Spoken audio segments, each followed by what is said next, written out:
Here we go, guys. Welcome back to the channel. Let's jump right in. Taking a look at gold right now. One of the reasons why gold is having an issue climbing higher is simply because of that whole round number, psychological number of 5,000. And just under it, we had this support zone here that held, well, really for 1, 2, 3, 4 days. And then as we come back up into it, we've been rejected a number of days. And then now here we are pulling back into the 20 simple day moving average. And then let me see. And then also the 100 is right here. So for support for the bulls, you guys have the 100 simple day moving average, the 20, the blue line, and then the blue dashed line is previous support where we came up, came down, held, and then we swung back up into this previous support, which is now resistance, okay? And a flat 50. That's really kind of the secret between us. It's, that flat 50.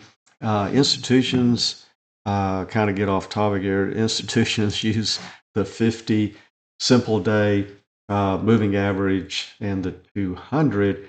And when an asset starts trading under the 50, and their logic is, is more bearish than bullish. And many times between quarters, they'll scale out or scale in, depending on if that asset is below or over, above the 50. That's kind of how important that is. And then also with the 200. But anyway, let's get to silver.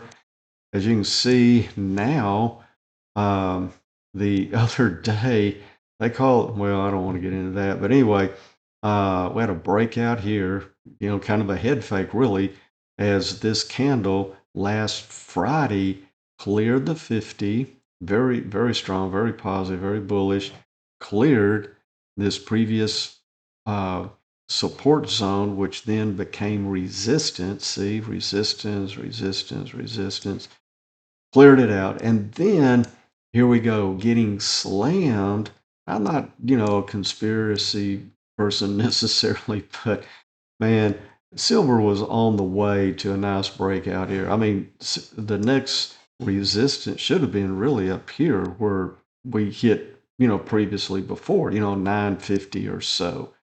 But powers that be decided that wasn't going to happen. So they just kind of give us the middle finger here, brought it back in. Okay, so now we're under, at least right now, we still have just shy of 5 hours to go. Okay, 4 hours, 58 minutes to go. And we're under the 100. We're sitting on this uptrend line that so far has held support. But if we lose that today, in other words, if we close where we are now or, lower, then I'm looking for that 20 to be retested, the blue line, and then that little low pivot support here at the blue dash line. And then we will reevaluate at that point, consider the odds of a bounce or coming down, into the lower 70s. But guys, appreciate you watching. Check us out on Patreon below. I'll leave a link, and we will see you on the charts.